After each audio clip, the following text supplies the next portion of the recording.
blooming day! Do you want to invest in the stock market but have no idea how to start? Well, you are not alone. That's why in today's video, I'm gonna answer 5 basic questions about the stock market that you need to know as a beginner. If you think you already know the basics, this video is not for you. But first, let me introduce myself. I'm Daisy. I'm a financial coach, stock market advocate, and a certified public accountant. Well, you are in the right place because this channel aims to provide basic and easy to understand financial and investment concepts so I can help millennials and Gen Z like you in your financial journey. So with that said, let's dive in today's topic. Daisy, paano mag-invest sa stock market? I swear I got a lot of these questions from friends, families, and clients, and I want to share my answers to them to you as well. Everyone's curious on how to start investing, probably because of 2 major reasons. First, it's all over the news and social media. The stock market is down. One of my friends even asked me if legit daw ba yung nakita niyang Facebook post about stock prices being on a discount. Yes, they really are, since this has been one of the effects of the COVID-19 pandemic. Second major reason is that people realized the value of their time and money. People began asking questions on how to invest their money because they feared not just for their lives, but for their finances as well. Yung mga expensive shoes, clothes, and bags natin lost their worth as they are left in cabinets during the quarantine period, right? So most realized that instead of using their money to buy this and that, na they should start investing their money to let it grow instead. The secret of most successful people is that they stick to the basics. That's why let's proceed to basic question number 1. What is stock market? Stock market is a venue where different people or tinatawag nating investors connect to buy and sell stock investments. These are shares of ownership in a publicly listed companies. So para siyang palengke kung saan bumibili at nagbebenta ng shares of ownership ng isang publicly listed company. Let's proceed to basic question number 2. What are publicly listed companies? Companies in the Philippines can either be private or public companies. Private companies are owned by shareholders and is not open for everyone or sa public.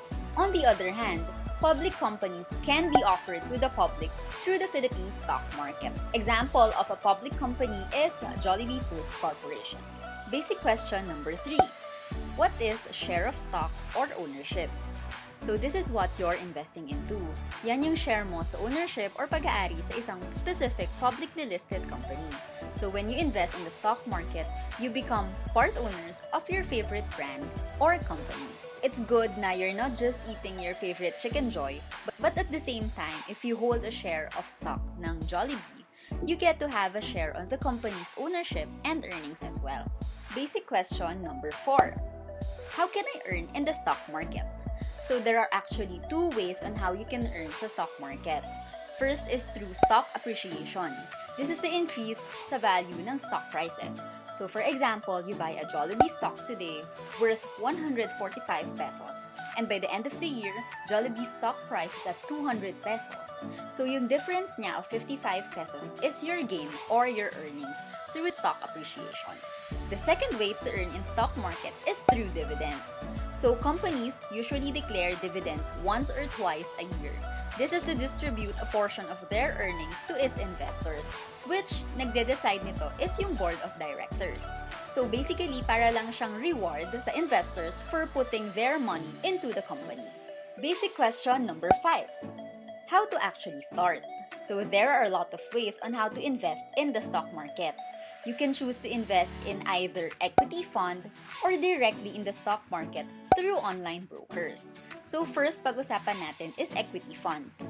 So these are funds that are invested in the stock market. They are managed by professional fund managers. So you can opt to invest in mutual funds, unit investment trust fund or UITF, or in variable universal life or VUL.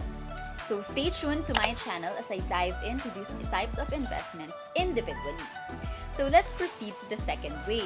That is through online brokers. So if you want to do stock picking, you can do so through online brokers such as Call Financial, PhilStocks, or BDO Namura, among others. Friendly tip lang, make sure to invest on yourself first by reading articles about the company you are eyeing to invest before diving in to this kind of stock market investing. With online brokers, you get to decide which company you want to invest to compared to the first option na invest nyo siya sa equity fund where you are investing in a specific fund that are managed by an expert. To know more about this, I want you to hit the subscribe button as I share on my next video how to invest in the stock market via Call Financial. If you have additional questions or clarifications on the basics of stock market, just comment down below and I will respond to your questions. That's it guys, I hope you get to take away at least one thing in this video. And remember to bloom where you are planted. Again, this is Daisy and I'll see you on the next video. Bye guys!